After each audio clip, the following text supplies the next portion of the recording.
pandemia, né? Nesse momento que dos indicativos aí de saúde é ficar em casa, né?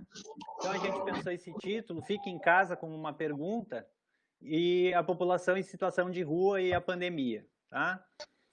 Agradecer vocês, esse seminário é realizado, então, entre as residências da URGS e da Unicinos, né? A Analice, que estava aparecendo aqui, é coordenadora da residência de saúde mental, né?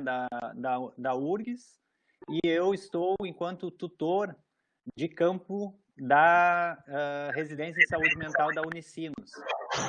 Então, quero agradecê-las, né, pela disponibilidade de estar aí tocando com a gente. É bem importante para os residentes, principalmente, que vão estar nos serviços da Secretaria Municipal da Saúde e também em alguns serviços da assistência e da educação, esses momentos aí de formação que a gente possa aprender com vocês, né? Então, eu não sei, foi solicitado algumas perguntas prévias, né? E a gente enviou, eu não sei como vocês querem se organizar, se é através das perguntas ou começar se apresentando, talvez.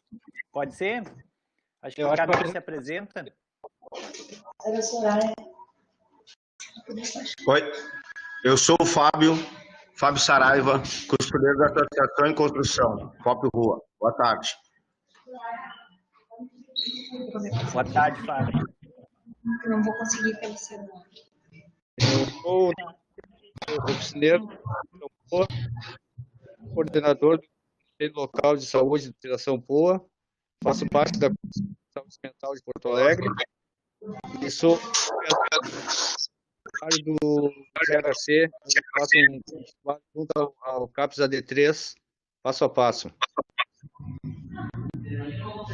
Ok, obrigado, Daci. Bem-vindo. Seria bom se quem não estiver falando puder deixar os microfones, né? O Daci fechou agora, né? O Fábio, a Marla está com o microfone aberto também, senão fica dando ruído e eco.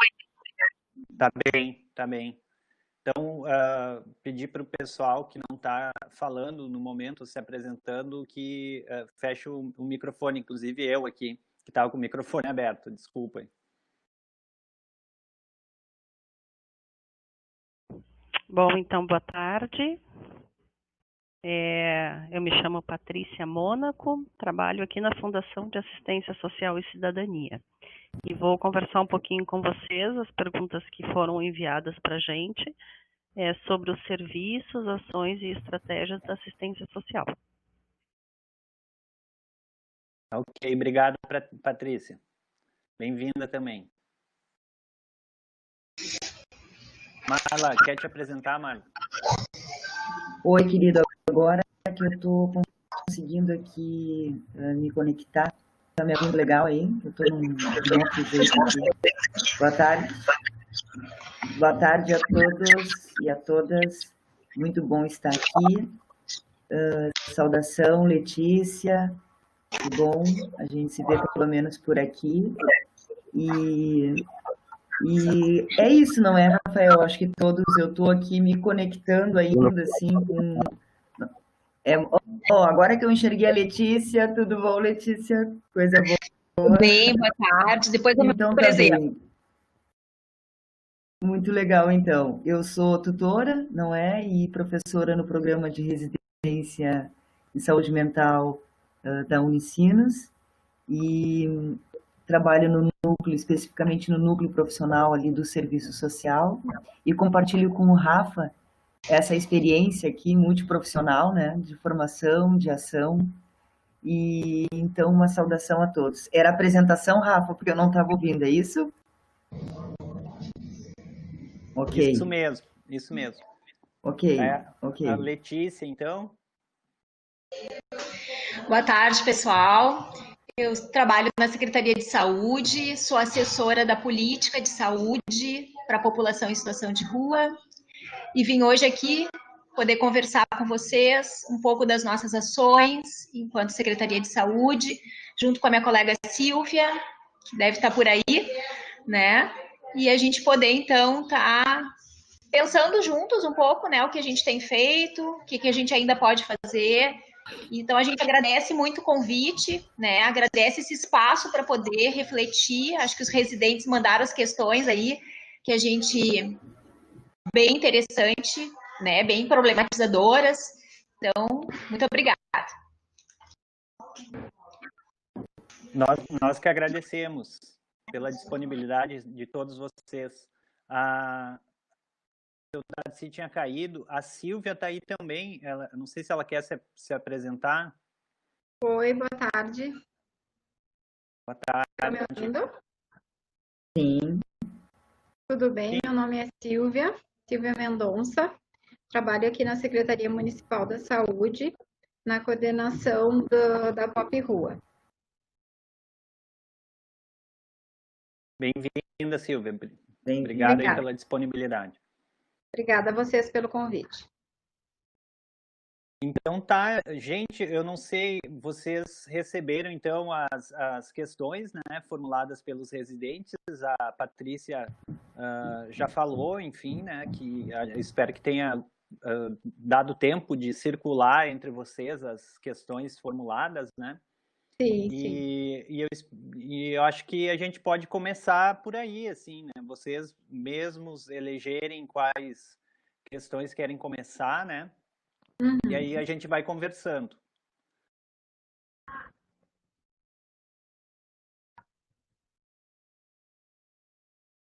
Teu microfone está desligado, Letícia.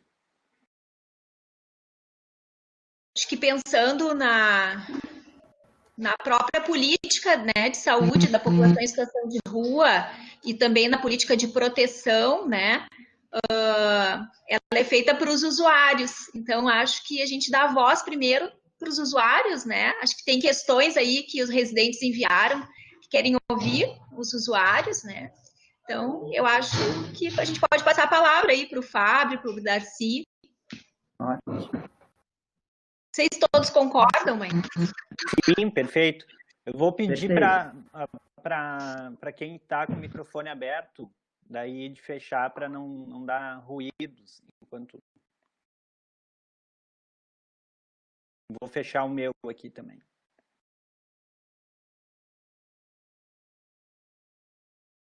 Peraí.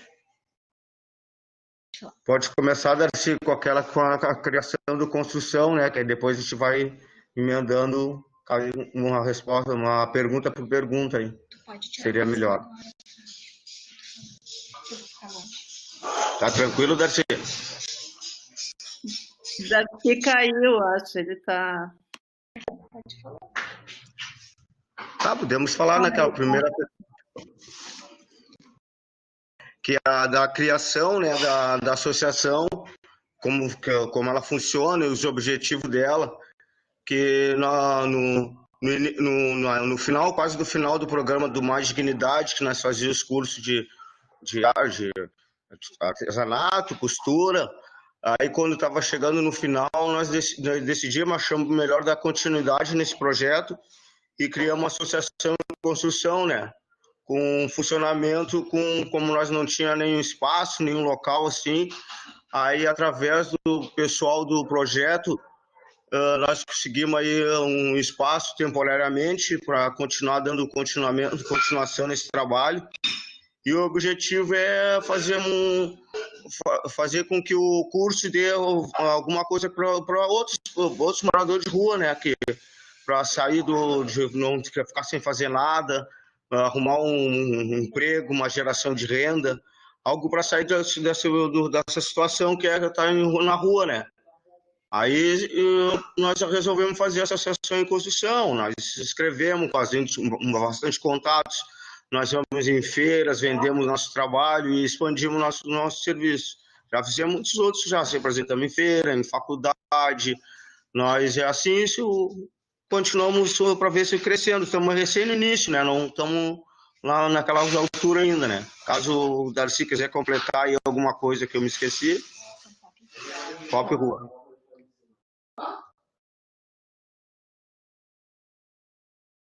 O Darcy tá só com fone de ouvido, tá sem microfone. A gente não está conseguindo ouvir, Darcy.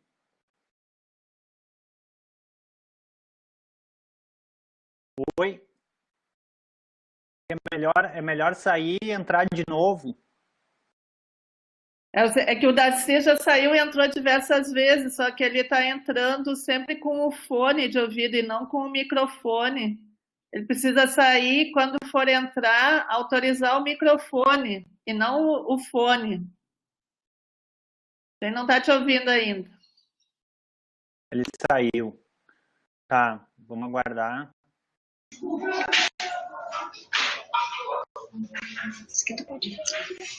É eu agora? Pode continuar, Fábio. Acho que sim. Que aí, através dessa associação que nós fizemos, né, nós continuamos ainda fazendo, por causa que depois do que nós fizemos, que a Bolsa de Geração de Renda, nós aí queremos dar uma continuidade nesse trabalho, né, para fazer gerar renda. Hoje, agora estou aqui em casa, aqui na pousada, aqui que eu estou na primeira moradia, recebendo a bolsa da primeira moradia. E aí, agora, como na pandemia, agora nós não temos espaço aqui para sem aglomeração, aí eu estou fazendo em casa, estou com material aqui fazendo uma máscara, estou fazendo bolsa, tudo já para a associação, para não perder esse tempo, né? Que agora, como começa a abrir os estabelecimentos, as feiras, vai abrir, vai ter encontros nas faculdades, aí nós estamos se organizando desse jeito, né? Cada um está fazendo essas coisas nas suas casas, assim como o Darcy, como o Joni, como a Glória, para evitar para lutar contra essa pandemia, essa coronavírus, isso aí que não dá nem para olhar a televisão mais.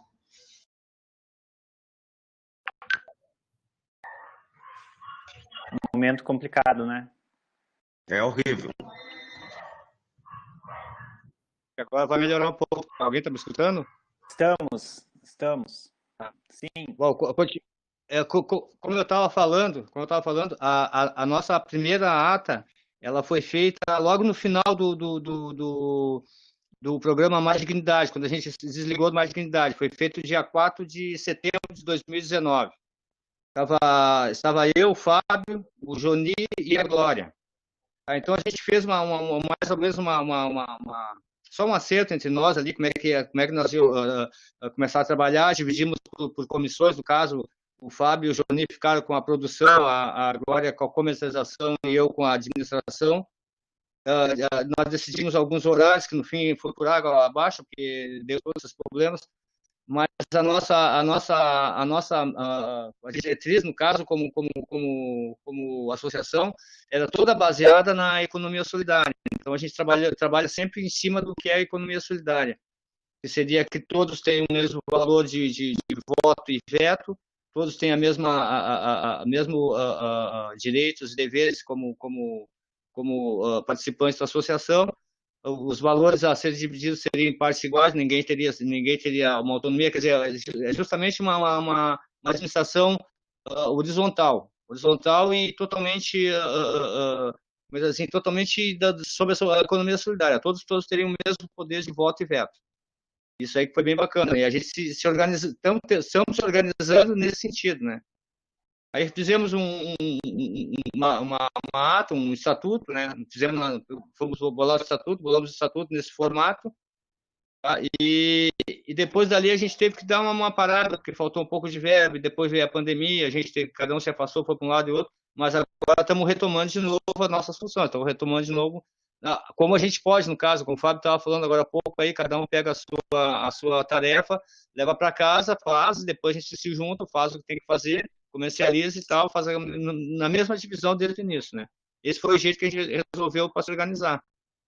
Como agora a gente está sem poder ir em oficina, não tem como falar. A gente estava com uma oficina bem legal, bem bacana, foi cedida pelo consultório na rua, no Santa Marta, tem uma oficina bem legal, onde os guris faziam, a gente tinha todo o nosso material de costura e tal, onde o pessoal confeccionava as encomendas, confeccionava algum tipo de material. E a nossa ideia era expandir para o resto da população de rua, começar a buscar mais adeptos, buscar mais gente que se interessassem em voltar a trabalhar. E trabalhar como oficineiro na constituição do programa de dignidade, que também tem como vai, não vai, a gente não sabe como é que ficou, né? Então a gente estamos nesse aguardo ainda. A nossa ideia é ir tocando como a gente pode agora no que a gente, no que é colocado para nós agora de momento, né? O que a gente tem de espaço, o que a gente tem de trabalho, o que a gente tem de encomenda.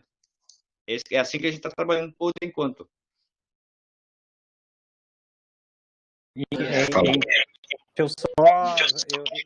Vocês têm as perguntas, né, que foram feitas antes, mas à medida que vocês vão falando, também vão surgindo outras, né?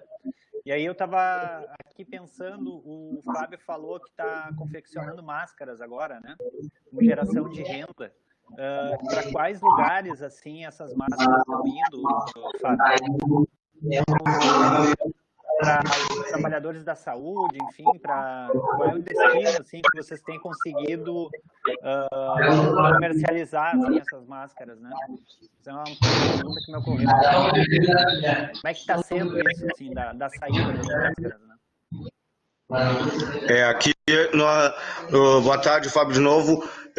Nós entramos faz um mês atrás esse negócio para nós fazer essas máscaras, e como foi disponibilizado a máquina que nós fizemos do projeto lá e o consultório na rua lá, disponibilizaram a máquina. Então eu trouxe uma até aqui em casa, aqui onde eu moro, e estou comercializando. Estou até com algumas aqui, né, que não foi higienizadas ainda, né, que eu faço com os tecidos próprios da construção que nós temos lá.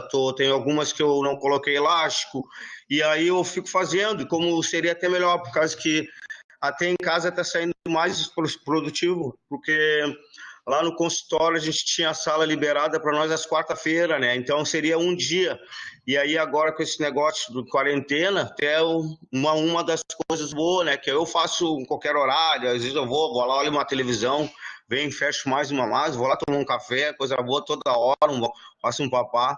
E assim a gente está indo fazendo, né?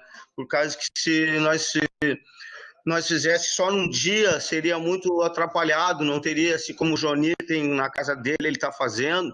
Aí assim eu faço aqui, depois a gente se encontra numa quarta-feira, praticamente já sempre às quarta-feiras, a gente faz a reunião e vê como é que vai ser feito a venda. A venda, se nós vamos vender, vamos botar um dizer, alguma coisa, que aí vamos ver se for vendido, vai ser dividido conforme a gente trata, tudo que é nosso trabalho que a gente faz assim. E aí está sendo bem encaminhada, por causa que eu até não tinha até material, que faltava material, aí eu parei, fiquei um tempo sem fazer, mas aí já arrumei, comprei elástico, essas coisas. Aí assim está sendo encaminhado o nosso trabalho, assim, e a associação está firme, juntos contra o coronavírus.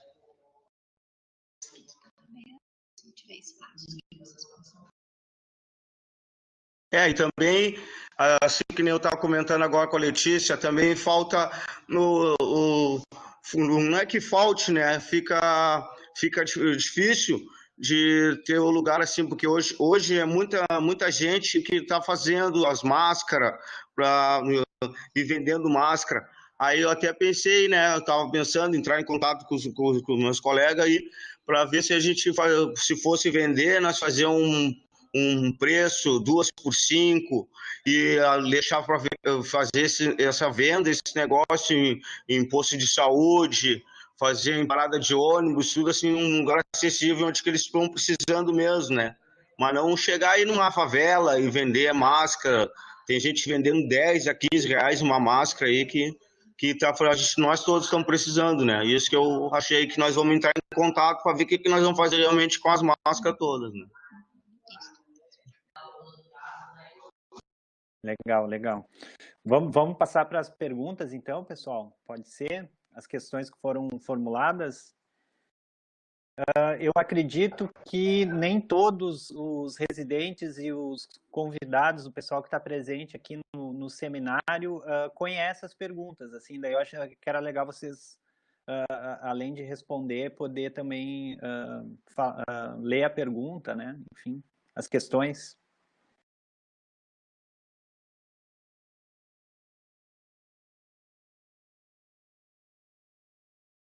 Darcy, tu tá com as perguntas nas mãos aí? Aí tu poderia começar fazendo a pergunta, ou eu faço, por causa que eu não sei se eu tenho a mesma organização que tu que estás a seguir as perguntas. Aí tu começa e assim, consecutivamente, eu vou emendando, falando mais sobre a pergunta. Obrigado. Posso ajudar também. Darcy, eu posso ajudar também. Tu quer que eu ajude?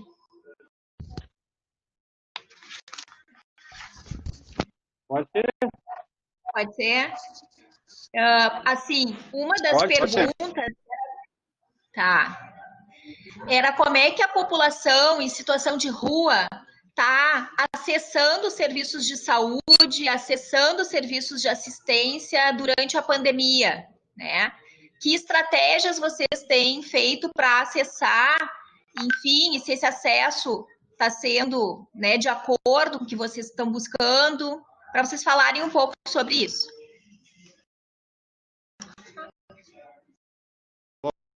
Aqui... A minha parte, para vocês terem uma ideia... Estão me escutando? Alô?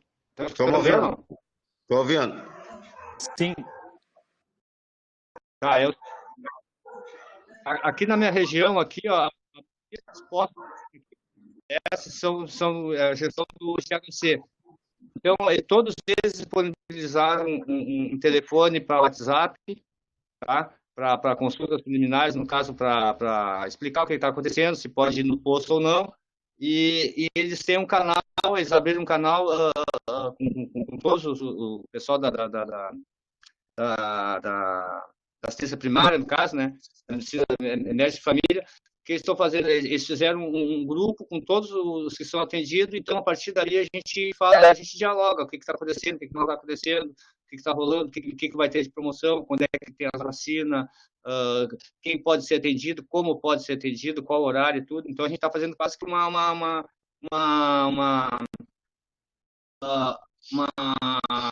que eu vou dizer para você? É quase que como se a gente estivesse organizando uma fila virtual, entendeu? A gente consegue se organizar desse jeito, a gente consegue marcar um horário desse jeito, por esse canal, para não ter exatamente o tumulto nas UBS. É assim que está funcionando para nós aqui na Zona Norte. Oi. Aqui também, aqui para a parte da região centro, passa bastante equipe da saúde indo em alguns pontos, né, onde tem mais o pessoal da situação de rua, e aí eles vêm, entram e tentam ajudar ali, perguntar se estão precisando de alguma assistência, mas é que aqui nessa parte, aqui, como por causa da pandemia, tem muito morador de rua até que acha que até que não precisa ir no posto de saúde, porque o acesso, assim, por causa que como eu faço um tratamento na minha perna, para mim, até aqui perto, aqui que eu uso a unidade de saúde de Santa Cecília, aí, então, eu entro em contato, eu falo com eles, e eles perguntam se eles fazem tipo uma entrevista, assim, um questionário. Eu recebo também aqui do Telesaúde um pessoal, que é a Rosângela, que ela vem em 15 dias. Então, ela pergunta, e muitos pessoal que não fazem esse negócio, perguntam para ela assim, onde que eles poderiam ir, o que podiam fazer se estivesse com isso. E aí, mas é que eu acho que faz falta é a informação para o pessoal da rua, né? Porque muitos às vezes pensam que até a cachaça cura sobre o coronavírus, né? E não vou, meu remédio, eu vou tomar uma cachaça, como tem muitos amigos meus que ali na Redenção falam, eu não preciso ir no posto de saúde, eu não vou ficar gripado que eu tomo uma cachaça e a cachaça vai me curar do coronavírus. E assim mas falta mais um pouco de informação, assim, para eu dizer, né, para morador em situação de rua, que tem que ir, por causa que é difícil de guria aqui na Cidade Baixa, que ela estava com a cabeça com um baita de um buraco, assim, e estava criando miose, né, que é o Berne, aquele. E se ela não procurou o posto de saúde, Tivemos que chamar o pessoal do AICAS, que veio o pessoal do AICAS e levou ela até o consultório na rua para ela poder botar o remédio para curar, e senão ela ia ficar ali, ia morrer com um buraco na cabeça, né? Por isso, se ela tivesse informação, mais alguma coisa assim, ela seria bem melhor ser pagado pelas equipes de agentes de saúde, esse negócio que vão indo, eles têm que procurar, né? Acho que é difícil, ninguém vai imaginar que tem um lá na Bento Gonçalves precisando tomar um remédio, está gripado, tomar vacina para gripe, né? É assim.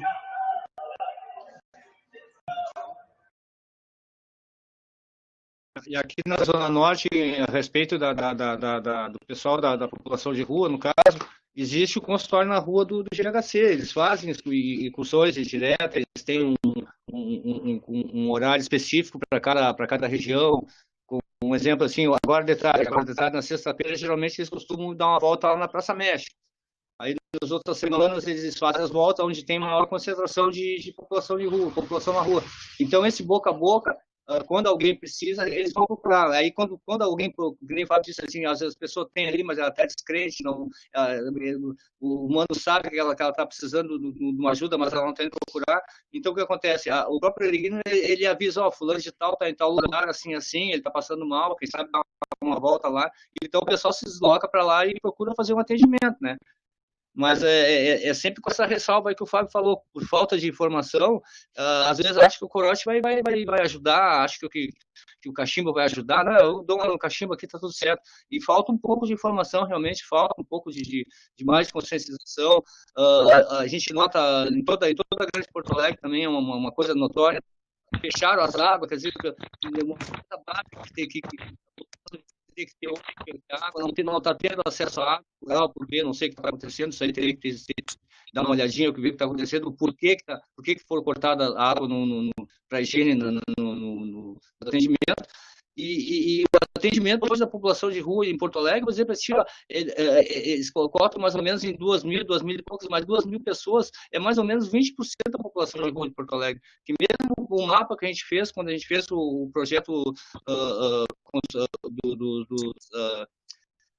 agente comunitário de saúde que a gente fez, com o pessoal, com a professora dela, do DOI, a gente conseguiu ter acesso a uma faixa, mas não toda aquela faixa que a gente imagina que existe. Quer dizer, a gente conseguiu atingir 20%, 15%, vamos dizer, do que foram entrevistados, do que foram catalogados, do que foram mapeados, entendeu?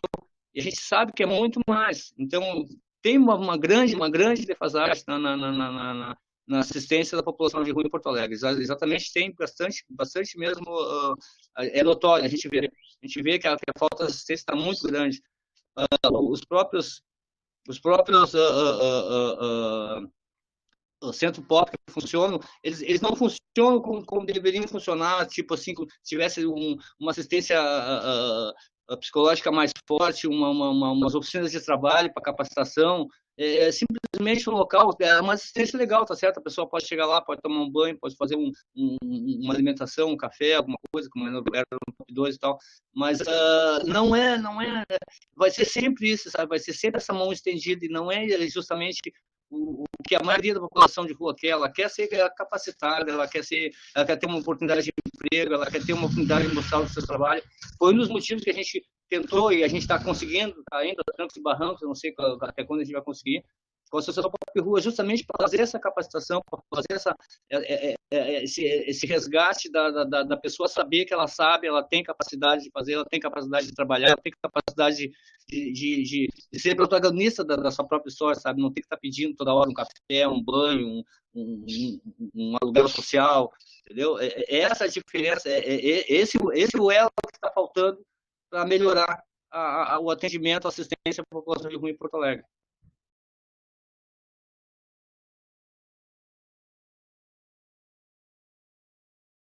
Certo. Eu não sei se a Patrícia, a Silvia, a Letícia também querem comentar sobre essa questão.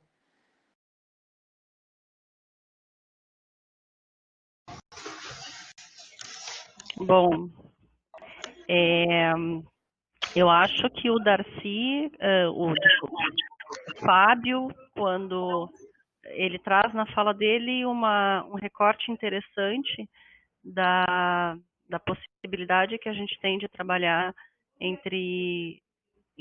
interligados, né, saúde e assistência social. O Fábio traz o exemplo de uma moça que tinha míase na cabeça, né, ou berne, enfim, e que se conseguiu acionar a equipe da doação rua da AICAS para poder fazer com que ela fosse atendida, né. Eu acho que essa é a grande perspectiva que a gente tem, e a gente tenta sempre dar conta no município de que saúde e assistência sejam braços muito fortes no atendimento da população em situação de rua. Porque a gente sabe que, por mais que o consultório na rua seja um extremo aliado na condição de atendimento da população, ele não está em toda a cidade, né? Ele tem o seu território marcado aqui no centro e ali um pouco na zona norte, mas a gente tem a população em situação de rua, ela está bastante dispersa na cidade, né? Nós temos uma grande concentração aqui na região centro, isso é inegável, mas a gente tem pessoal lá da zona sul, do leste, Partenon, Restinga, que é extremo sul, né? E lá muitas vezes falta essa capacidade de acolhimento no espaço da rua, porque tem duas situações interessantes que o Darcy e o Fábio trazem aqui, né? Muitas vezes a pessoa que está na rua, ela até sabe o que ela tem que fazer, né? Ela sabe que ela tem que procurar um médico, ela sabe que ela precisa de um atendimento, ela sabe que ela precisa falar com alguém, mas ela muitas vezes não consegue fazer esse movimento de ir até o espaço, por várias situações. É a questão da acessibilidade mesmo, deslocamento, falta de recurso. Então, toda vez que a gente tem, como a gente tem aqui no centro, equipes que conseguem chegar junto à população de rua, é muitas vezes o momento em que a gente vai, então, desmistificando isso que o próprio Fábio colocou, de que deixa eu tomar um corote, ou deixa eu tomar uma cachaça que eu vou matar o vírus, né? Então, as equipes da saúde de assistência, quando elas se propõem a estar na rua fazendo saúde e assistência, eu acho que a gente atinge um grande número da população de rua, porque nem todas, né, Darcy, nem todas conseguem chegar num centro pop, por várias questões. Às vezes não tem vaga suficiente para todo mundo, não tem centro pop em toda a cidade, muitas pessoas não desejam mesmo. Tem muitos colegas que vocês conhecem, que a gente conhece, que eles não se afetam aos espaços que a gente tem para ofertar. Então, eu sempre aposto muito, e sempre fui uma defensora muito grande de que a gente faça saúde no espaço da rua mesmo, né? Porque algumas pessoas, é a possibilidade que a gente tem de trabalhar com a questão da educação, por exemplo, é lá onde ela está mesmo. Vamos pensar essa situação que o Fábio trouxe, né? A pessoa que acha que tomando álcool ela mata o coronavírus. E isso é muito comum, né? A gente tem outros mitos na comunidade, na sociedade, que não é só esse. Mas talvez a gente não consiga entender isso dela se ela estiver dentro de um consultório. Mas quando ela está na rua e a gente está junto com ela, eu acho que é a porta, é a chave de acesso importante para tu trabalhar o jeito, a forma de vida dela e aquilo que a gente pode prestar como política pública. Só uma palhinha, assim, do que os guris trouxeram, que eu acho muito importante.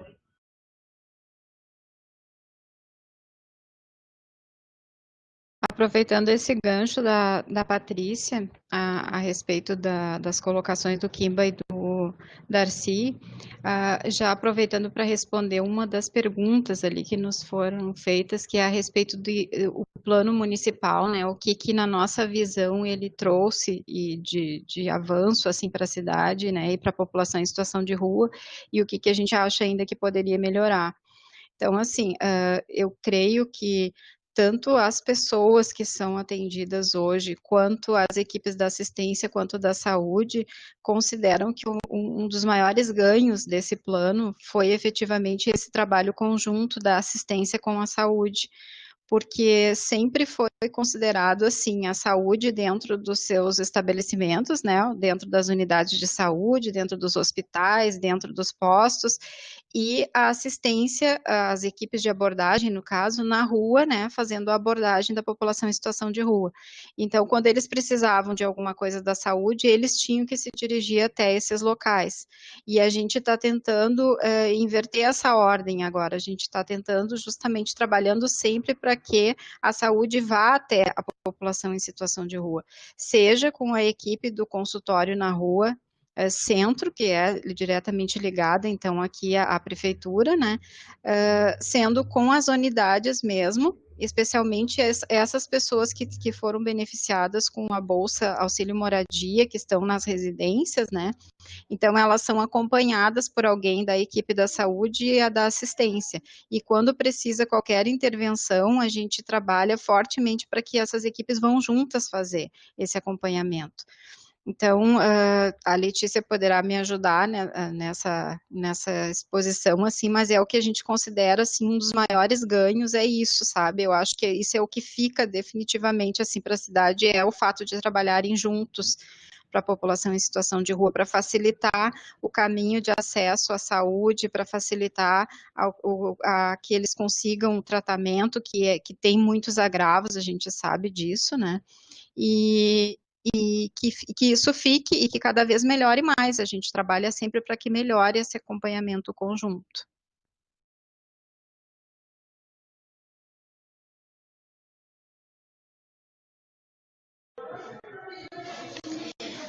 Complementando um pouco, assim, pensando, né? Pensando um pouco nas ações de saúde que sejam que trabalhem as especificidades da população em situação de rua, né? Acho que esse é o desafio. O Fábio e o Darcy estão mostrando para a gente o quanto é importante ser na rua, né? Lá no contexto onde estão as pessoas em situação de rua, né? Pode ir até elas, né? E esse é um desafio que a gente se colocou antes ainda do plano municipal, né? No projeto Mais Dignidade, que pensou, então, saúde e assistência, né? Já o plano municipal pensa outras políticas envolvidas, né? E o plano tem origem também no projeto Mais Dignidade.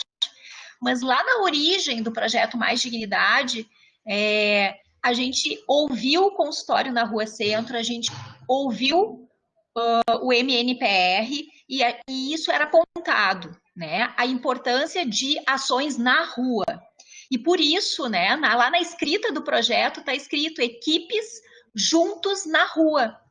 As equipes de saúde e assistência por território são chamadas equipes juntos na rua. Isso está escrito, né? Isso está nos documentos dos bolsistas que são acompanhados, são as equipes juntos na rua, para poder firmar o quanto é importante a gente poder ir em busca desse usuário, né? E isso que a Silvia diz, né? O quanto o modus operandi, assim, das unidades, né? É de esperar o usuário, não é de ir em busca, né?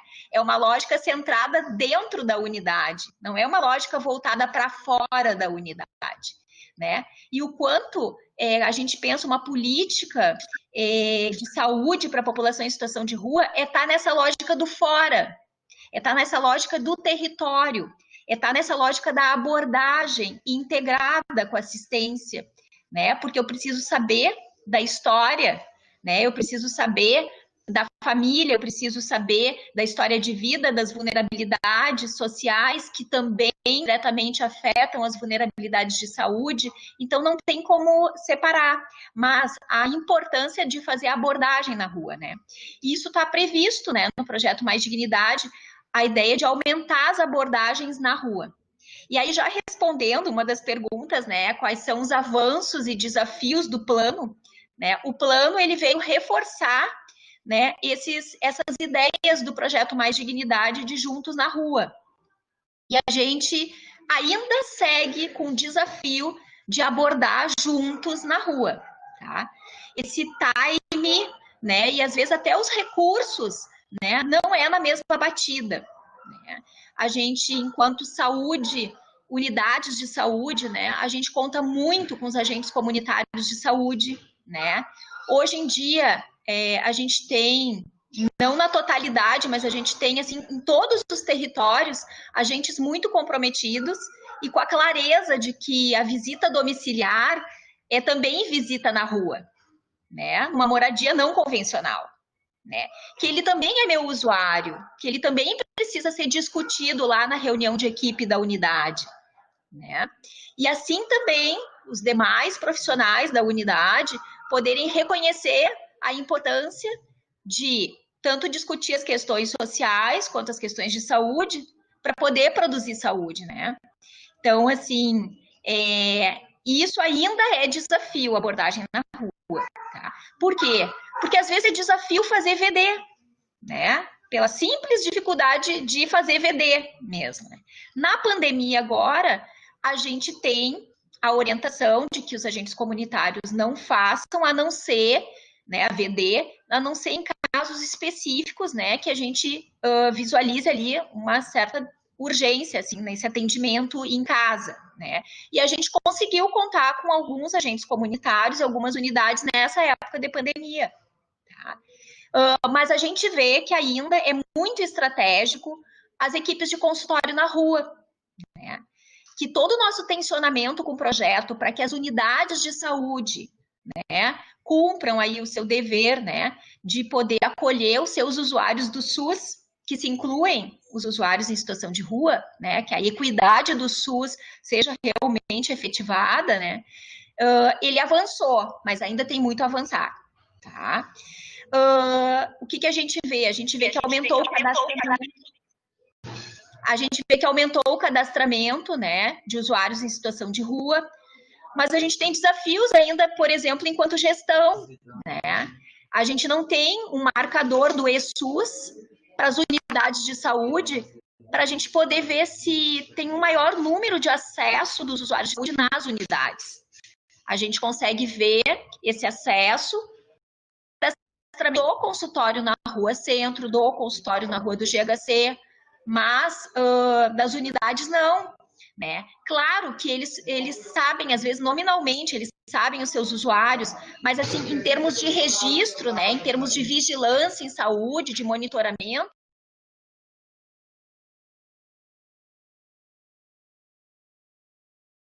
acho que travou ali, foi só para mim aqui?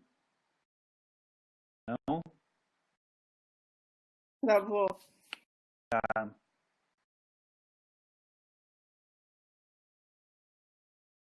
Vou aproveitar que travou então ali. Uhum.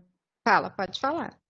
Não, eu ia perguntar se também tem alguma, em relação a gente estar acompanhando, né, diariamente os números dos contágios, dos óbitos, né, da Covid-19. Inclusive, a Secretaria Estadual da Saúde fez um mapa, né, epidemiológico bem interessante, assim. Eu queria perguntar assim, se tem essa possibilidade de esse registro também epidemiológico, se está sendo pensado algo relacionado à população em situação de rua, assim, tanto de se tem um mapeamento, tanto de contágio e uma organização em relação aos óbitos também nesse sentido, assim, né? Porque uma das questões que a gente tem visto nos seminários, nos últimos seminários, é que as populações mais vulneráveis são as mais atingidas, né? Então, esses números, assim, soltos, né? Tantas pessoas contaminadas, tantos óbitos, sem a gente ter esses recortes também, eles se tornam um tanto complicados, né? Também, assim. Não sei se deu para entender mais ou menos a minha pergunta. Sim, deu para entender, sim, Rafael. Nós temos as notificações para vigilância, elas são feitas de 3 modos, né? Então, assim, quem consulta, quem vai a um laboratório, né, privado e paga para fazer o teste, no caso de atestar positivo para Covid-19, os laboratórios encaminham uma planilha para vigilância com todos os casos, né? Pelo hospital, pelas internações nos hospitais, né? E nas unidades de saúde, pelo GERCOM, é comunicado pelo GERCOM. Quando existe suspeita de Covid-19, existe um campo aberto ali no GERCOM, que a orientação que foi dada para as unidades de atendimento é que quando se trata de uma pessoa em situação de rua, nesse campo aberto conste essa observação.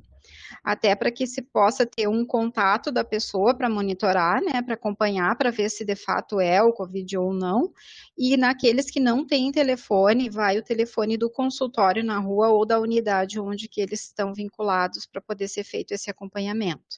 Então, essa é a forma que tem sido feita para a gente tentar fazer o acompanhamento dos casos. Nós tivemos 2 pessoas no consultório na Rua Centro, em que está sendo acompanhado para investigar, não foi atestado ainda como Covid-19. E notificado o caso com essa especificação de que é uma pessoa em situação de rua, nós não temos nenhuma notificação até o momento. Não sei se respondi tua pergunta, se era isso. Sim. Eu não sei se tu irias complementar alguma outra coisa da fala da Letícia, não? Não, eu ia comentar que o consultório na rua é importante até para conhecimento de todos. A gente trabalhava com uma equipe modalidade 3 no consultório na Rua Centro, que é uma equipe que tem o médico, por isso ela é 3, né? O diferencial do consultório GHC, que é 2 e não tem o médico.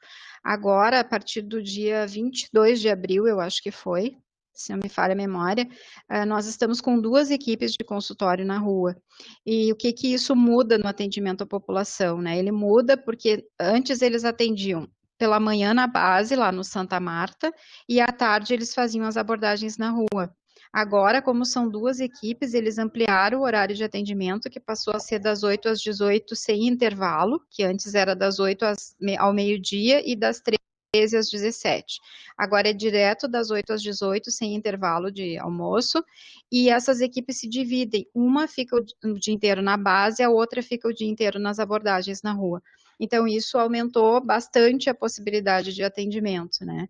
A gente tem acrescentado à equipe 2 assistentes sociais e uma psicóloga, que também é uma coisa que a gente há bastante tempo lutava por isso, e que está dentro do Plano Municipal de Superação da Situação de Rua, e isso era uma das coisas que a gente tinha o objetivo de conseguir, e conseguimos credenciar essa equipe extra, então.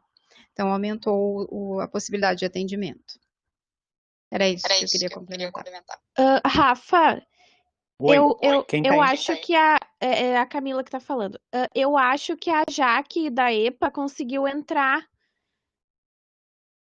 Sim, consegui. Ai, que bom. Oi, Jaque, tudo bom? Tudo bom? Tudo, queres te apresentar?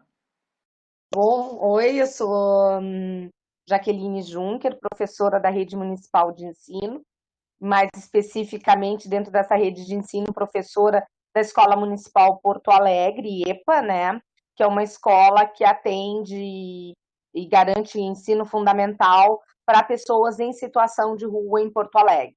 Uhum. A modalidade EJA. Certo, também. Seja bem-vinda.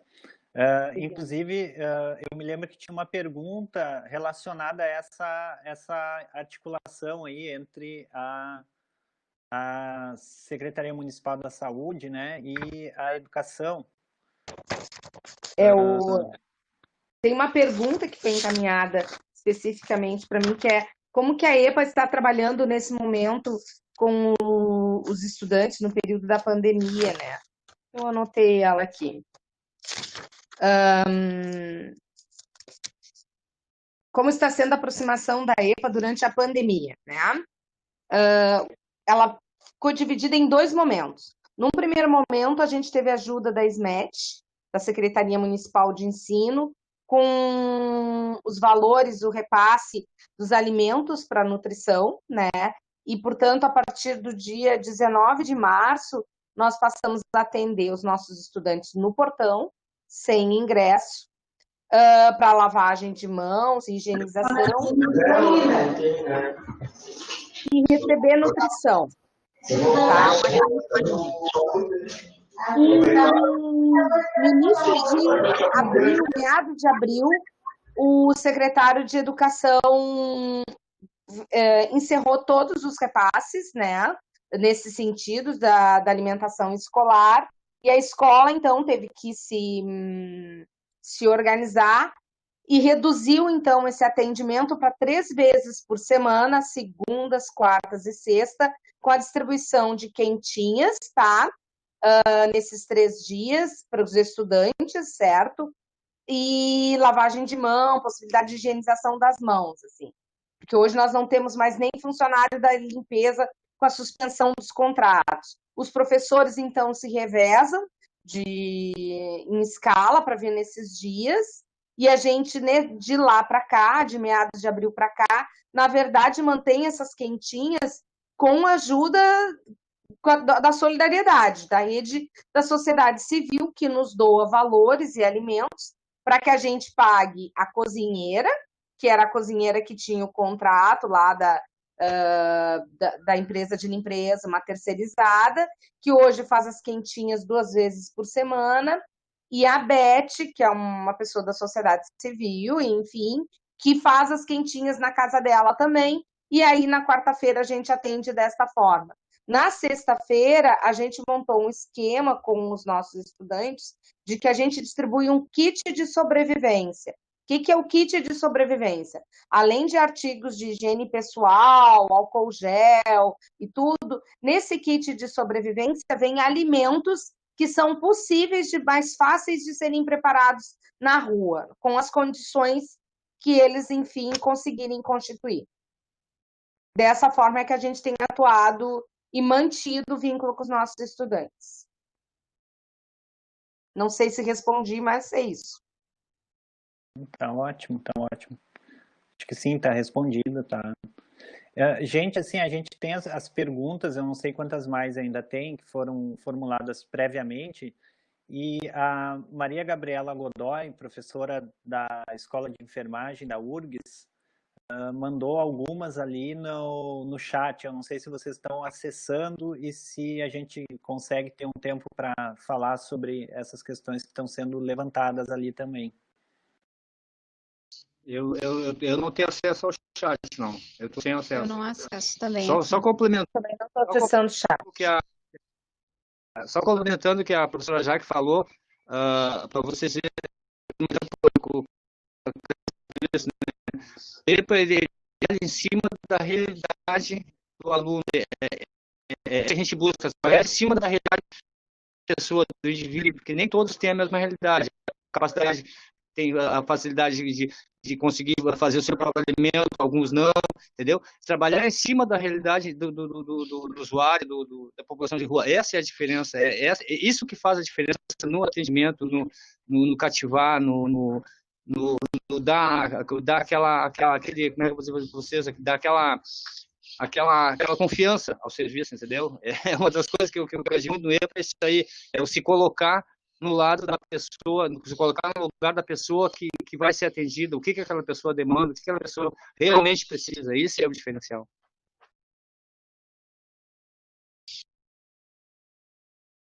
Rafa, acho que vai precisar ler as questões aqui, né, em algum momento, porque a maior parte das pessoas não tem acesso, né? Então... Certo. Eu posso ler aqui. A primeira questão é qual o total de pessoas em situação de rua, acredito que em Porto Alegre, né, com o qual o poder público está trabalhando para o planejamento das ações.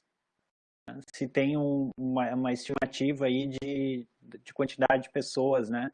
Acho que o Darcy já começou falando, o Fábio também, né, de uma certa quantidade que é maior do que está previsto, enfim.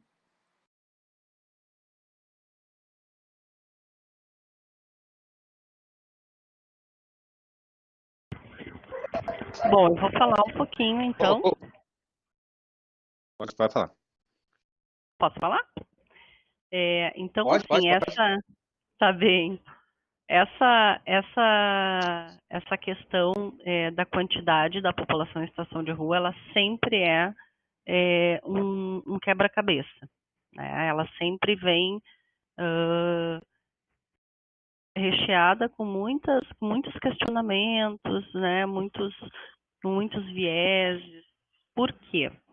Nós temos a Fundação de Assistência Social, ela tem o último censo que ela fez, que é de 2016, ela aponta 2.100 pessoas, mais 2.115 pessoas em situação de rua, que é essa, eu acredito que seja isso que o Darcy esteja se manifestando, dizendo que isso é 20% da população em situação de rua, porque o número é muito maior do que esse, né? Então, é interessante como a gente percebe a cidade de várias formas. E eu não tenho dúvida de que o número, ele nunca vai ser apreendido por um censo ou por uma pesquisa, porque é uma situação extremamente mutável, né? A gente tem situações na cidade em que horas tu tem um número grande de pessoas em situação de rua e às vezes nitidamente a gente percebe uma diminuição. Consigo falar, por exemplo, do período do verão, né? Aí de dezembro a março, é um momento em que a gente percebe que muitas pessoas deixam a cidade e se deslocam para o litoral, enfim. A gente no inverno, por exemplo, embora a situação de rua ela seja muito mais dura, muitas pessoas também buscam proteção em outros espaços, então às vezes a gente percebe uma diminuição, embora a pessoa que permaneça, ela traz uma comoção muito maior, porque é um período muito difícil, né? Mas qual é o dado que nós na Fundação estamos buscando trabalhar neste momento? Assim, a gente não tem aqui na Fundação, a gente não tem um setor estatístico que faça exatamente isso. Mas o que a gente computa hoje como sendo pessoas em situação de rua? As pessoas que acessam os equipamentos públicos, centros POPs, albergues, abrigos, e aquelas pessoas que são atendidas pelas equipes de abordagem no espaço da rua, né? Então hoje a gente tem feito um levantamento aqui no lugar onde eu trabalho, que se chama Proteção Especial, e a gente conseguiu fazer o filtro entre o ano de 2019 e de 2020 de 2.679 pessoas abordadas no espaço da rua. Porque, assim, normalmente a política pública, né, se ela não tem um setor de vigilância que vai fazer algum levantamento estatístico, ela vai trabalhar por metas. Então, a política pública vai dizer, eu tenho possibilidade de atender 2.000 pessoas no consultório na rua, mas o nome dessas pessoas, se são as mesmas pessoas, a gente normalmente não sabe. Esse dado de 2.679 pessoas são pessoas diferentes que as equipes abordaram ao longo de 2019 e de 2020 no espaço da rua.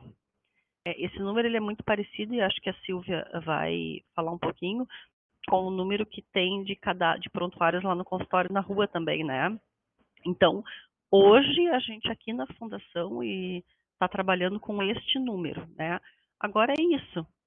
Se eu for pegar que dessas 2.679 pessoas que eu abordei entre 2019 e 2020, eu não consigo te dizer que a pessoa que foi abordada em janeiro de 2019 continuou no espaço da rua, né? Porque é um mapeamento difícil de fazer.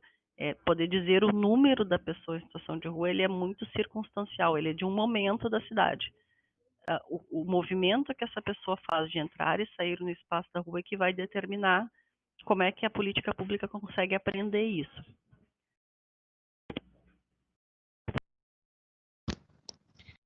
Nós temos os dados do ESUS, né, que é onde que o consultório na rua faz o registro dos atendimentos, e a gente fez um comparativo, obviamente, que as pessoas que são atendidas no consultório na rua são as mesmas que estão cadastradas nas equipes de abordagem da FASC, né?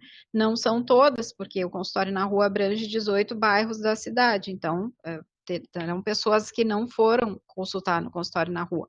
Mas, assim, a gente consegue ter uma ideia que nos últimos 3 anos, foram cadastradas no consultório, não atendidas, tá? Cadastradas 2.968 pessoas nos últimos 3 anos. E o número de atendimentos, daí sim atendimentos, de abril de 2019 a março de 2020 no consultório, foram de 1.891 pessoas. Então, esse dado ali de em torno de 3.000 pessoas, vamos dizer, né? Que foi os cadastros dos últimos 3 anos, ele é um dado que, de certo modo, fecha com esse número de pessoas que a FASC tem de janeiro de 2019 a janeiro de 2020. Então, a gente, como disse a Patrícia, é uma informação bastante difícil de ser dada precisamente, mas a gente imagina pelo fato dos dados não serem tão díspares assim, né, que seja em torno disso mesmo o número de pessoas que a gente pode dizer que estão hoje em situação de ruas em Porto Alegre.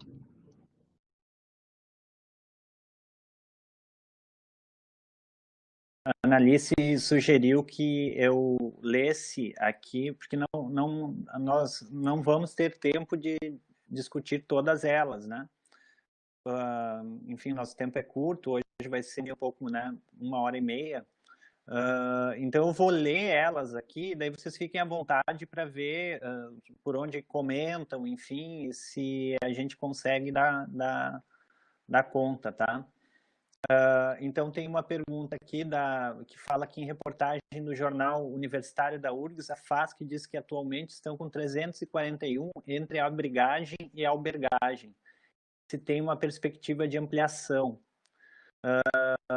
A Vanessa pergunta, o governo federal optou por desconsiderar o papel importante dos CRAS e do cadastro único, optando por ofertar o auxílio emergencial via um aplicativo de celular a qual boa parte da população não tem acesso.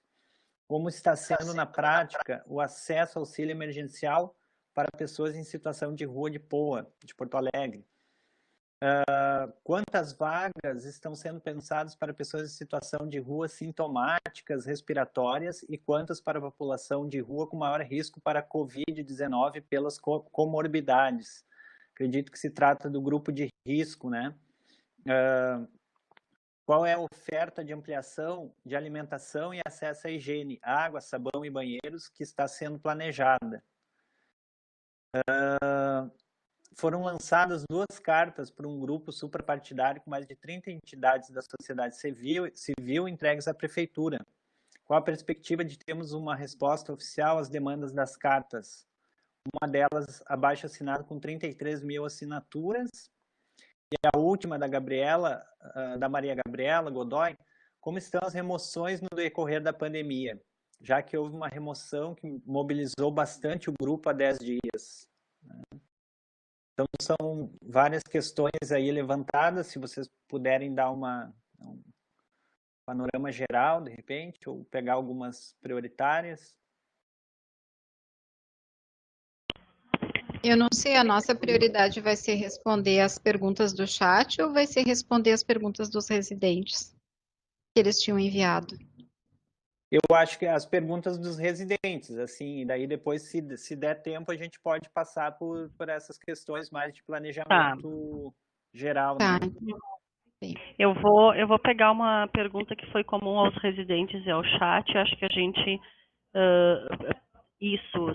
se detém naquilo que pelo menos a gente tinha planejado para fazer, né? Porque vejo que quando a gente fala de volume de dados e de números, eu, por exemplo, não tenho as respostas aqui na minha mão, eu teria que pesquisar isso em algum lugar.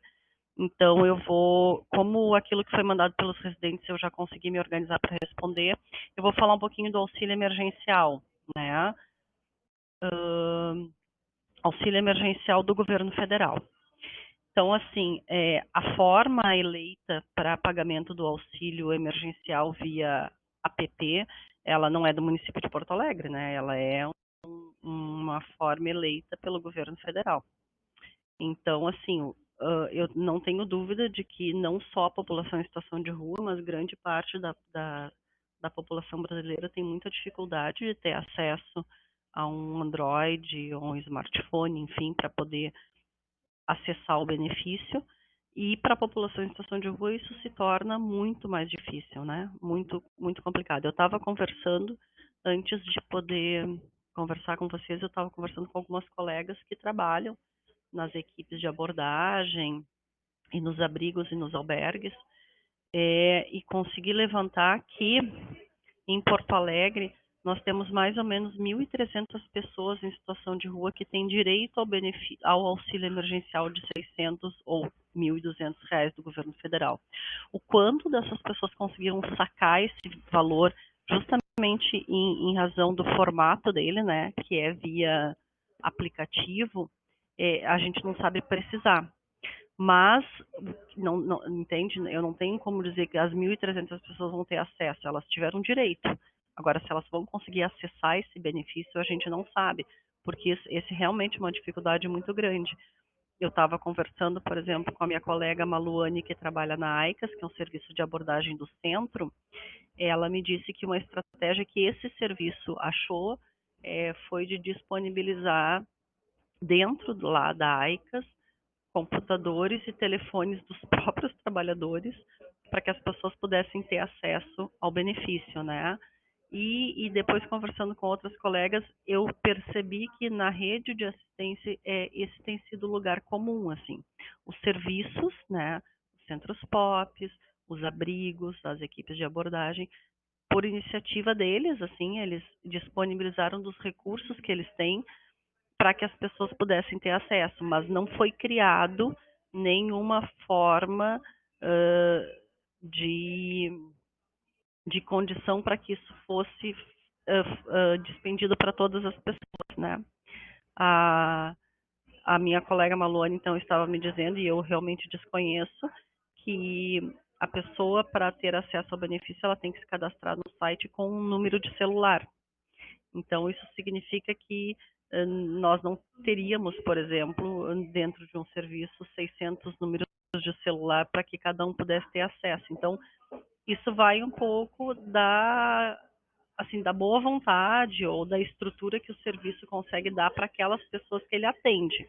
Mas isso não foi feito de maneira a dar acesso a todo mundo, porque é uma coisa muito particular, assim, depende de um número de celular para cada pessoa. Eu realmente não consigo perceber de que maneira se poderia ter pensado diferente. Um dado que a gente tem, assim, é que, por exemplo, do programa Mais Dignidade, que é o programa, então, que a gente trabalha hoje, e o Fábio, por exemplo, é um dos beneficiários do programa, 23 pessoas tiveram acesso ao benefício eventual, ao benefício emergencial esse do governo federal. Mas eu não sei, eu até queria poder ouvir um pouquinho do Darcy e do Fábio, se eles têm conhecimento dentre as pessoas que são companheiros, parceiros, amigos, enfim, e quais são as dificuldades que eles estão tendo no acesso, ou daqueles que conseguem ter acesso, como é que eles estão fazendo para acessar o auxílio emergencial. Oi, Fábio de novo.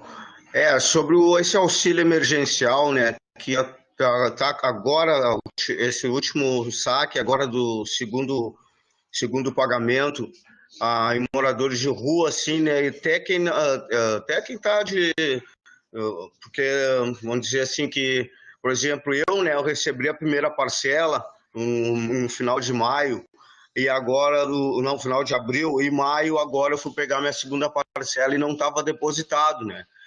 Aí disseram para mim, no banco mesmo, eu falei com o gerente, tudo, que era para mim ligar para o número 121, né?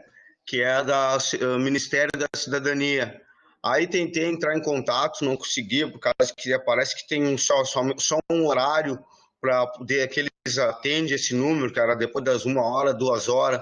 Aí, enfim, eu não consegui falar com ninguém sobre isso, né? Não só eu, assim como vários amigos meus, metade dos meus amigos, uns amigos meus que eu sei que não conseguiu, né? Tem de 3, 4, até de 10, assim, que não conseguiram. O mesmo, por causa que no meu caso, que o benefício cai direto na minha conta, que é a conta da Caixa, né? E é pelo calendário do Bolsa Família. Mas só que aconteceu, não sei o que, deu pane, sei lá, ou guardaram para fazer um churrasco, sei lá, dizem, né?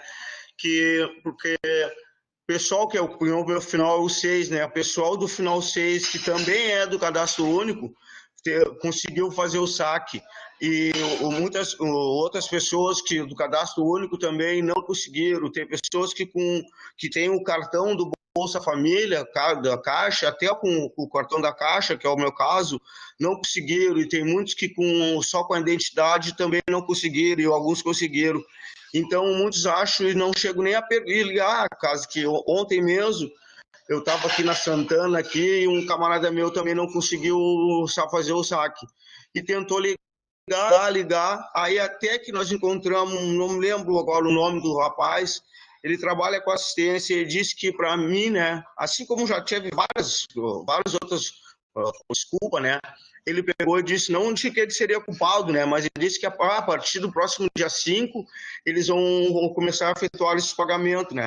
Mas eu também já vi que assunto assim de boca, que até o case do cadastro único teriam que fazer o aplicativo para poder fazer o saque da segunda parcela.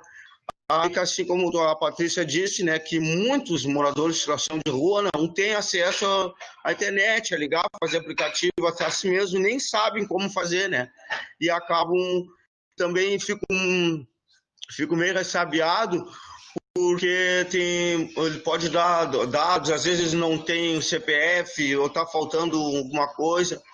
Então, é muita gente, e a maioria é morador em situação de rua, né, que não conseguiu fazer esse saque, né. Aí eu não sei como é que vai ser, eu estou só na espera. Quando alguém disser que eu peguei, o segundo eu vou lá de novo. Eu não vou ficar indo todos os dias lá, que nem tem uns até aqui da Posada, eles chegam indo na agência todos os dias. Tem um vizinho aqui que chegou a dizer que não tinha ido, não foi um dia dessa semana, foi segunda ou foi terça, disse que a atendente lá do banco ia até ficar com saudade dele, que ele não apareceu lá, tanto que ele estava indo todos os dias, né? Aí vamos ver, né, se o caso lá do pessoal do lado do Darcy aí também conseguiram, teve essa felicidade ou infelicidade, né? Porque não é muita coisa, mas ajuda, né? Para nós.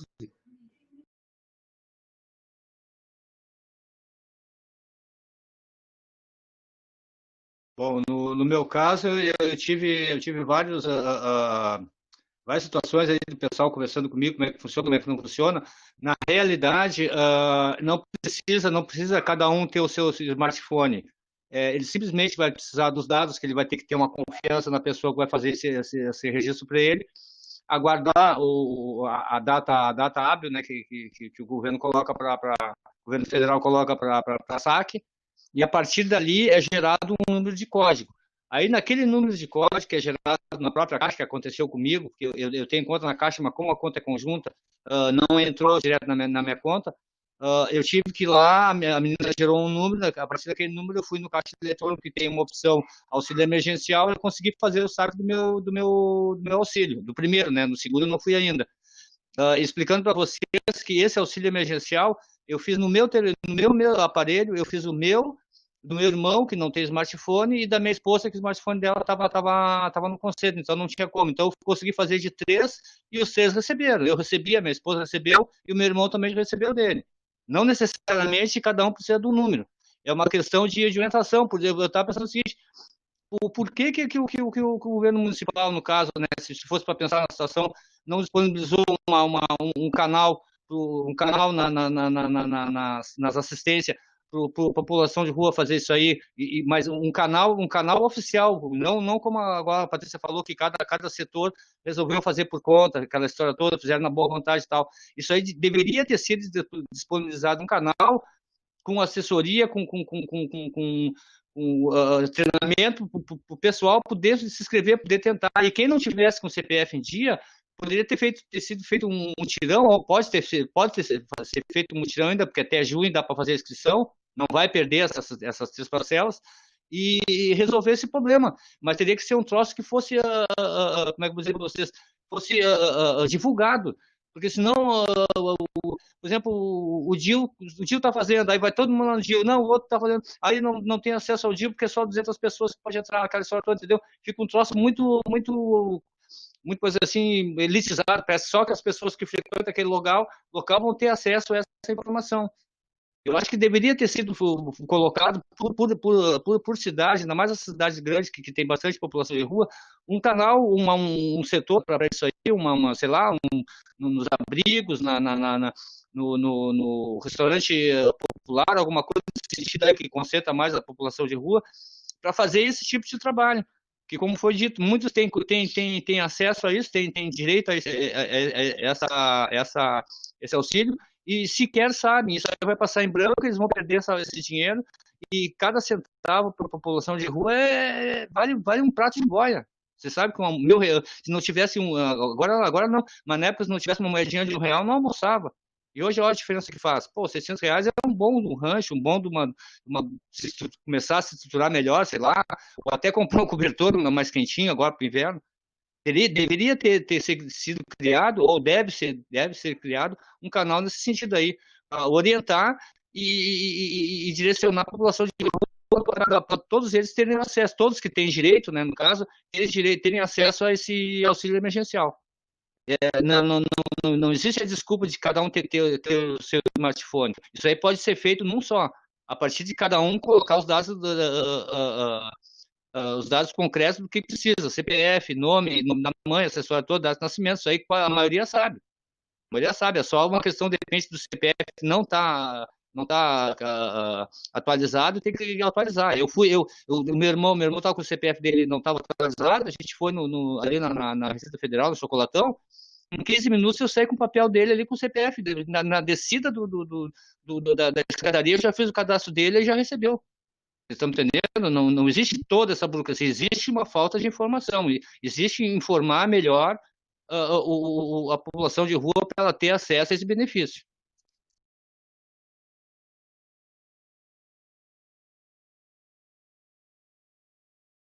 Oi? Pessoal, oi. Quem está falando? É a Jaque. Jaque, oi. Eu tinha, as residentes me fizeram mais uma pergunta e eu depois, quando houver possibilidade, gostaria de respondê-la, porque eu me organizei para respondê-la. Eu acho que já pode responder. Tá. A pergunta é se haveria possibilidade, né, na minha opinião, de constituir um processo de cuidado que seja protagonizado, pelas próprias pessoas em situação de rua, tá? E um cuidado construído pelas experiências e saberes populares deles, para eles e por eles. Durante a pandemia, eu vejo isso como uma situação emergencial. Eu não sei se a gente, numa situação de emergência, tem o tempo, a disponibilidade temporal para constituir um plano nesse sentido, sabe? Durante uma pandemia, que é uma situação de emergência global. Mas, mesmo assim, eu responderia que, do meu ponto de vista, tá? Eu dividiria isso em alguns grupos. Por exemplo, tem um grupo que já está sendo atendido e que, eu vou usar esse termo, porque não é um band-aid, tá? Mas em que, enfim, ele se comprometeu com o seu plano. E tem um compromisso tanto dele quanto dos trabalhadores com ele e com ele, com este plano. Para essas pessoas, para este grupo de pessoas, eu acho que isso se tornaria mais fácil, tá? Se tornaria não mais fácil, mas possível. Já para outros dois grupos, e eu sei que tem muitos mais, eu fiz isso para facilitar o meu pensamento, que são aqueles que não têm e que não tiveram até agora nenhum plano, ou para aqueles que têm e que não conseguiram se comprometer com esse plano, ou que não houve um compromisso frente a esse plano, porque essa responsabilidade não é deles, eu acharia muito difícil de construir durante a pandemia e mesmo fora dela, tá? Porque é uma questão de comprometimento, tanto da pessoa com o seu plano, quanto daqueles que estão ali, eu vou usar um termo como meio, para que essa pessoa consiga, sim, efetivar esse plano de cuidado para com ela. Uma outra questão, e aí aqui pensando como pedagoga, e que eu acho que a gente tem que tomar muito cuidado, já que a palavra é cuidado, é construir um plano de cuidado a partir dos saberes populares deles e para eles, e aqui eu vou usar o que o Guimba ali estava falando e tudo, tem que ter a perspectiva da educação, do pensamento crítico. Simplesmente ir de encontro esse é o conhecimento dele, não dá. A gente precisa constituir, enquanto este atendimento da assistência social e da saúde, um processo de aprendizagem para que ele possa ressignificar os saberes que eles já tinham de uma outra forma e de forma crítica. Porque tem muitas coisas, como, por exemplo, beber álcool. Se eu estou bebendo lá, eu não vou pegar porque eu estou bebendo, né? Isso é um saber, isso é um conhecimento que está gerando ali. Só que ele não é um conhecimento, tá? Ele não tem efetividade real. Então, assim, a gente precisa pôr criticidade nesse ponto. Esse eu acho que é a contribuição da educação nesse sentido, principalmente da educação numa perspectiva crítica, tá? Tem umas outras questões que foram levantadas aí que eu gostaria de poder me colocar algumas questões, assim. Eu acho muito complicado, lá na primeira questão, quando a gente fala da assistência social e dos grupos das ONGs, enfim, da sociedade civil, daquilo que alguns chamariam, alguns anos atrás, de caridade, enfim. Quando tu tá numa situação de emergência, não tem como tu negar que o poder público não tem condições de dar conta de tudo, tá? Mas ele também não tem que dar conta de tão pouco, certo? Esses grupos, eles deveriam ser complementares e eles não deveriam ser a base. E o que a gente percebeu, e eu estava nesses grupos, principalmente na questão da alimentação da Pop Rua, é que ela ficou realmente garantida numericamente para esses 2.900, 2.600 que surgiram aqui como número, garantidas realmente pelo movimento da sociedade civil organizada e não pelos serviços, e isso é assustador, né? Porque é política pública. A outra questão também que eu queria, assim, parar para a gente pensar é quando a gente fala que a questão da saúde, né? A questão das pessoas em situação de rua não é um problema de saúde, é um problema socioeconômico, é um problema de sociedade. É importante a saúde ter entrado, como nunca tinha entrado, e eu trabalho há 18 anos e já fiz várias, e realmente a saúde sempre foi um grupo muito resistente, inclusive de vir para as reuniões, como para o Fórum Interruas, era uma pouquíssima participação, quando nenhuma, é muito legal, mas pessoas em situação de rua, cidadão em situação de rua, como está lá na reportagem, elas não são uma questão de saúde pública, elas são uma questão de projeto de sociedade. E é um pouco maior e muito mais complexo do que simplesmente botar como assistência social e como saúde. E a minha questão hoje para a pandemia, que eu acho que é importante a gente trazer, é que todas essas políticas elas têm um tempo muito curto para a vida dessas pessoas. Por exemplo, aluguel social de 6 meses, renovado por mais 6 meses, algumas pessoas ficam mais algum tempo, tá? Até 2 anos. Mas eles não têm uma política de permanência na vida dessas pessoas. Ou seja, as políticas públicas reproduzem as disrupturas que essas pessoas viveram ao longo de sua história de vida e de abandono. E isso é muito estranho quando a gente fala que a gente quer um plano de superação, né, dessa situação. Essa era a minha contribuição. Certo, Jaque. Ótimas provocações, contribuições aí. A gente está chegando no horário final, gente, e eu queria propor, então, que cada um fizesse uma fala de despedida. Já tem o pessoal agradecendo no chat, né? E acho que dar uma falada de despedida um pouco. A ideia desses seminários que a gente está organizando é como pensar ações, né, na pandemia e pós-pandemia, porque eu acho que é uma aprendizagem que a gente também vai ter que inventar, né, como vai ser esse período pós-pandemia aí, desafios que vão ficar aí pela frente, né.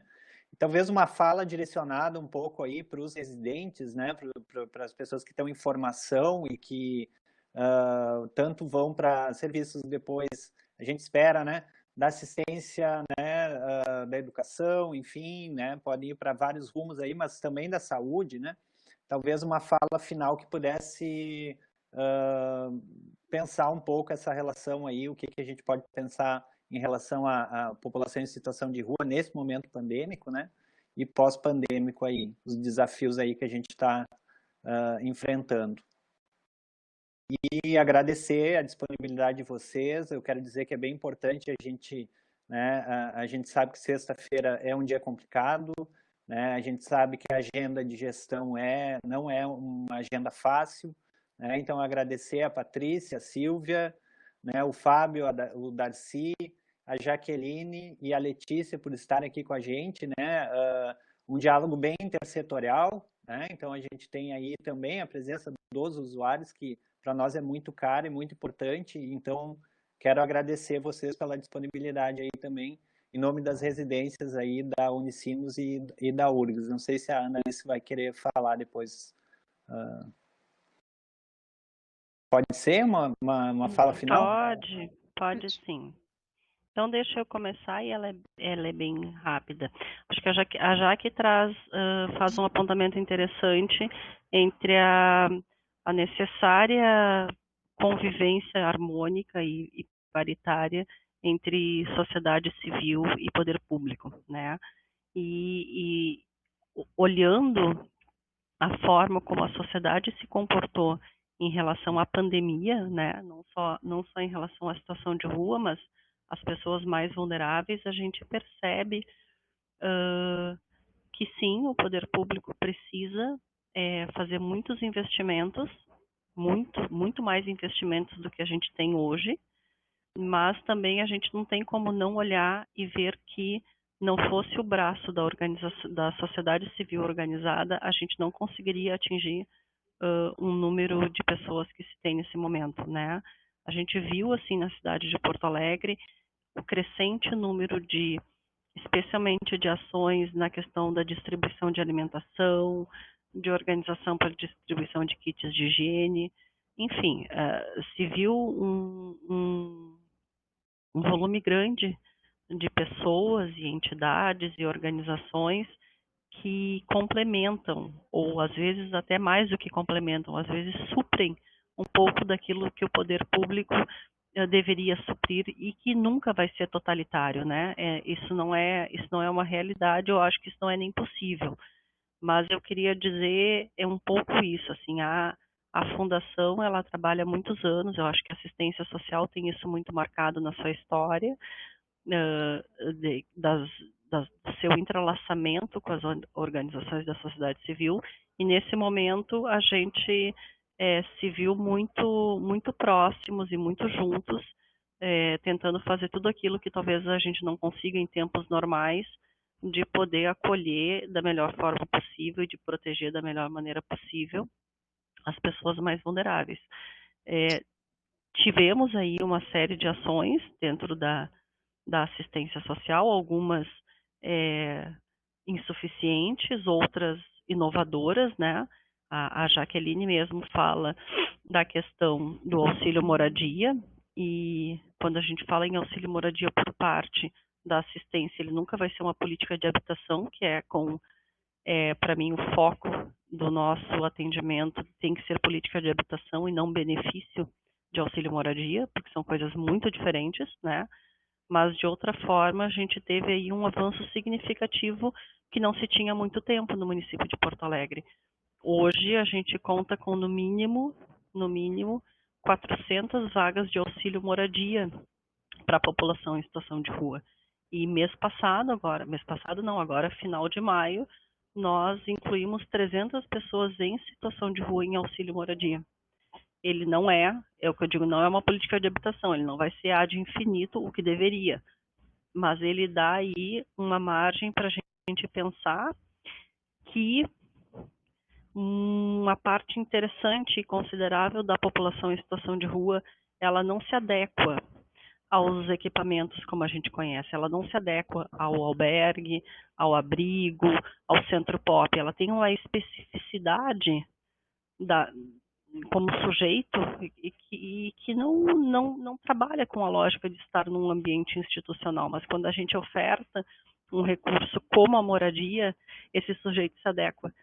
Então, eu acho que eu tenho para mim que, passado a pandemia, do ponto de vista da assistência, a gente vai olhar isso de uma maneira muito mais cuidadosa, assim, que a assistência ela não precisa ou ela não pode necessariamente trabalhar só com a oferta dos equipamentos públicos da assistência social, seus abrigos, seus albergues, seus centros POPs. Ela precisa necessariamente trabalhar no viés da disponibilidade da moradia como um recurso de cuidado interessante para a população de rua. Acho que a gente começou o Mais Dignidade dessa maneira. A gente começou vendo pelo Mais Dignidade que algumas pessoas estão há muito tempo em situação de rua e nunca se dispuseram a estar num abrigo, por exemplo. E isso são questões subjetivas de uma forma de vida que não vai ser atingido por esta forma de política pública. Então, eu acho que a gente fica aí com um aprendizado bem grande na assistência, viu? Eu quero me despedir brevemente aqui. Acho que a Letícia é a pessoa muito mais indicada para dar essa mensagem final para os residentes, ela que faz esse acompanhamento todo com muito cuidado, assim, com uma forma muito especial de conduzir, como ela faz com tudo que ela acompanha, né, todas as pessoas. Mas queria agradecer ao Rafael pelo convite e parabenizar pela tua condução assim neutra de um diálogo como esse, que eu acredito que seja fundamental para que todo mundo possa colocar o seu ponto de vista e a gente realmente conseguir mudar os processos. Quero agradecer o Kimba e o Darcy pela participação e dizer que vocês são muito especiais para nós. Assim, a gente tem acompanhado tanto na oficina de geração de renda, que os dois, né, participaram, e o Kimba agora como também beneficiário da Bolsa Auxílio Moradia. Então, assim, é uma pessoa que os dois a gente acompanha há bastante tempo e continuam aí na nossa vida. A gente espera que dessa forma continue. E me despeço, então, de vocês, me colocando à disposição, e deixo que a Letícia dê a mensagem final aí para os residentes, de nossa parte aqui da saúde.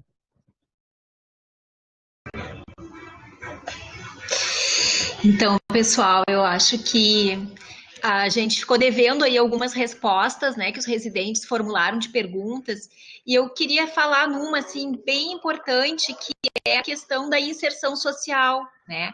Esse plano municipal, ele teve a intenção de envolver outras pastas, né, outras políticas, como trabalho, emprego, por exemplo, né? E a gente conseguiu, como a educação, por exemplo, né? Então, assim, a gente conseguiu envolver desde o início saúde e assistência, mas, como bem disse a Jaque, não se faz com saúde e assistência, né? O usuário em situação de rua precisa de muitas oportunidades, né? E oportunidades em vários campos, como capacitação, trabalho e emprego, oportunidades, né, de geração de renda.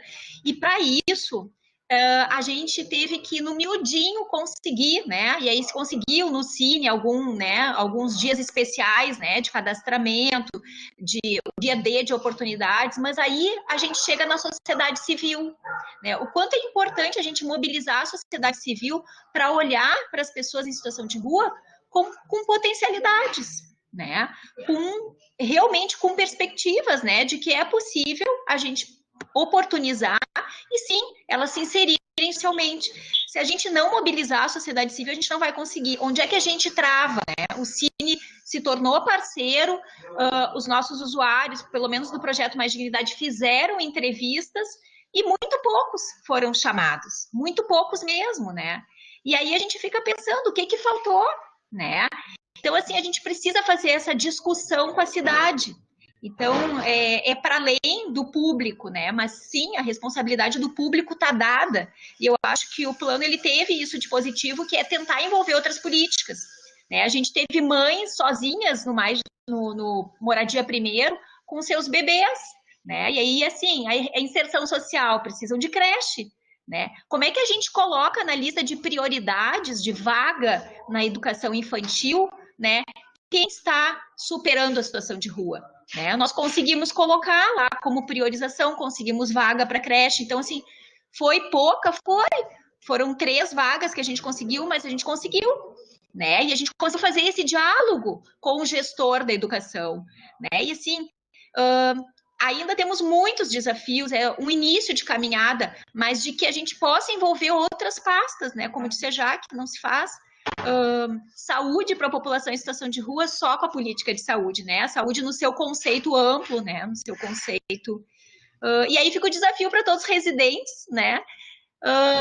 De a gente poder, sim, acolher o nosso usuário em situação de rua, de poder articular, né, fazer esse trabalho de articulação com outras políticas, de se aproximar e de aprender muito com assistência social, né? Eu sempre digo que nós, da saúde, somos bebês, assim, nessa caminhada. A gente está ainda aprendendo, né, a como poder chegar mais perto do usuário, das suas necessidades e poder atender ele, né, nas suas especificidades mesmo, como a política, né, nacional pede que a gente use.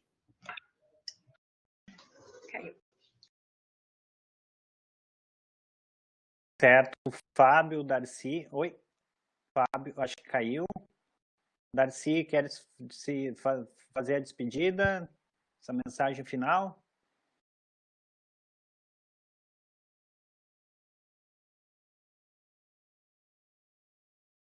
Ligar aqui.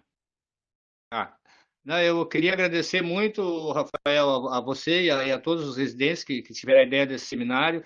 Agradecer a oportunidade de poder expressar uma parte do que eu estou pensando e tal. E eu gostaria de levar a vocês que eu queria que vocês não levassem isso como uma crítica, mas sim como uma demanda para os próximos projetos, próximos serviços terem essa, como é que eu vou dizer assim, esse ajuste, entendeu? De acordo com o que eu escuto do meu pessoal que eu tenho contato com a população de rua e tudo aquilo que eles me falam, o que está faltando, o que está precisando, o que está pedindo e tal. Então a gente procura sempre trazer isso aí, não em sentido de, como eu digo, né, não em sentido de crítica, mas no sentido de demanda, no sentido de tentar ajudar a construir um serviço, uma política pública melhor para a população de rua. Eu achei muito bacana essa oportunidade, achei muito legal esse canal, para a gente poder trazer a demanda também do outro lado. E como a Patrícia falou mesmo, a Patrícia e a Silvia e a Letícia, é um povo muito flutuante, realmente. Ele varia muito de dias para dias, de meses para meses, de local para local. Existe muita concentração no lugar. Quando a gente fez o serviço também de quase um serviço de censo aqui na Zona Norte, foi muito difícil a gente poder mapear, porque às vezes tinha 10 pessoas no lugar, na outra vez não tinha nenhuma, às vezes tinha 20, quer dizer, é uma coisa muito flutuante. Então, e a resistência ao atendimento, não é que às vezes não existe atendimento, mas existe muita resistência ao atendimento, que eu digo assim, da própria população de rua, talvez por descrença, talvez por A ou por B, eles resolvem que não vai funcionar e tal. É muito difícil convencer eles mesmo. Por exemplo, quando eu fui agente promotor de rua, agente promotor de saúde, eu tentando explicar a minha situação, que eu também era da mesma situação de rua e tal, mas mesmo assim a gente teve muita resistência. Então eu acredito que como a Letícia falou, parece que a gente está engatinhando ainda, mas vamos chegar a um lugar mais comum, vamos dizer, para a política pública ser um pouquinho mais voltada ao que realmente o usuário precisa. Muito obrigado pelo convite aí. Nós que agradecemos. A Analice ali no chat falou, então, parabéns. Obrigado, Patrícia, Silvia, Letícia, Jaqueline, Darcy e Fábio, pela participação. Foi muito bom escutá-los. Né? A Maria Gabriela Godoy fala parabéns pela atividade aos palestrantes, agradeço a participação. E o pessoal está agradecendo ali de maneira geral. Né? Eu não sei se a Marla quer também dar um tchau aí, mano. Eu vou só marcar aqui que o próximo seminário, então, vai ser na semana que vem, em função da agenda do convidado, vai ser o Ricardo Cecim, e o tema Projeto Territorial Singular do Indivíduo ao Coletivo no Contexto da Pandemia, certo? Das 14 às 16 horas. Fica o convite também, né, para quem quiser participar, é aberto aí ao público externo também, né? Rafa, não sei se a Jaqueline quer fazer também. A Jaqueline também, é verdade, é que eu não estou vendo ela aqui. Jaqueline e Eu tô só na voz. Oi? Estamos te ouvindo, pode falar. Eu primeiro queria agradecer o convite de todos vocês por estar participando, agradecer a Letícia e a Silvia em especial, que me permitiram viver uma experiência muito interessante durante esse período da pandemia, que foi andar pela cidade, vê-los no espaço do aluguel onde eles alugam, nos territórios onde eles estão. Fazia muito tempo que eu não tinha essa experiência e agradeço o convite, me foi enriquecedora. E queria, num outro sentido, depois desse agradecimento, dizer que a gente tem que.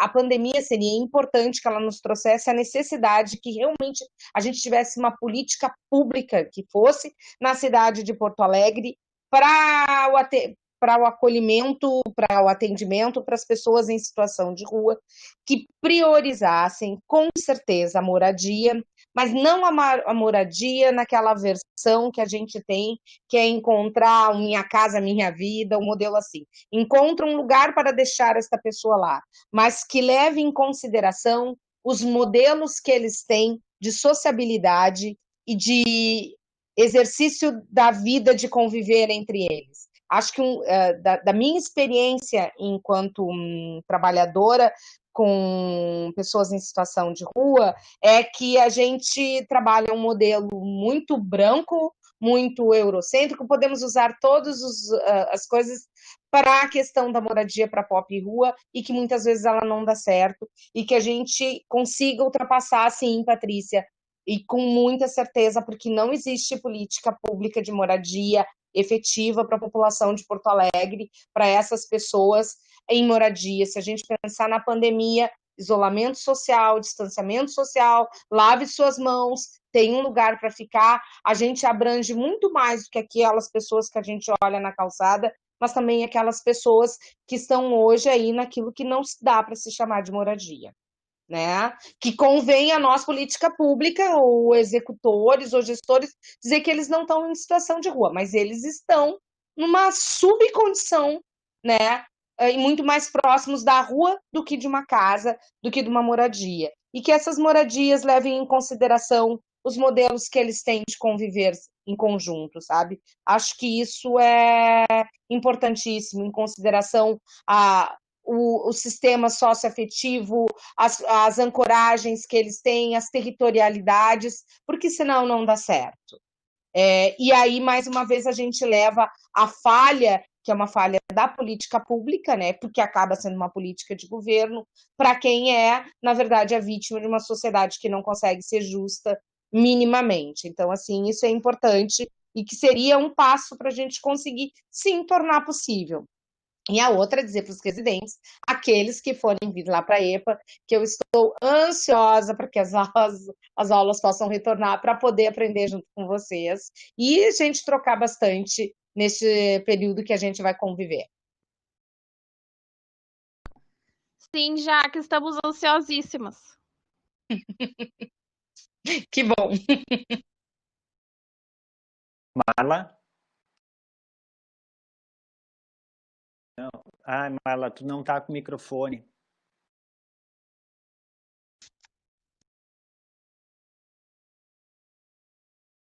Tá só com um fone de ouvido, não tá dando para te ouvir. Ah, beijos. Entendi.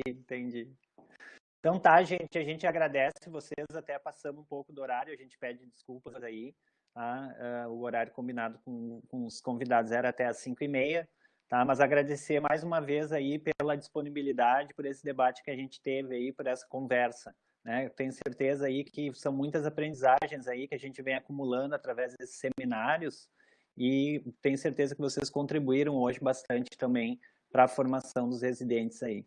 Tá? Um abraço, obrigado. Tchau, até. Até.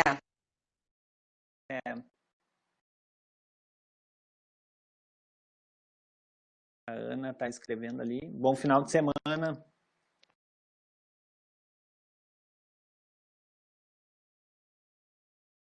Certo. Fechou, gente? Ficamos por aqui? É isso? Sim, né, Rafa? Obrigada aí pela coordenação do monte de gente. E a gente Pois é. acabou, né? Ai, que pena a Letícia não voltou Passou pro rápido, né? Fábio. Passou rápido.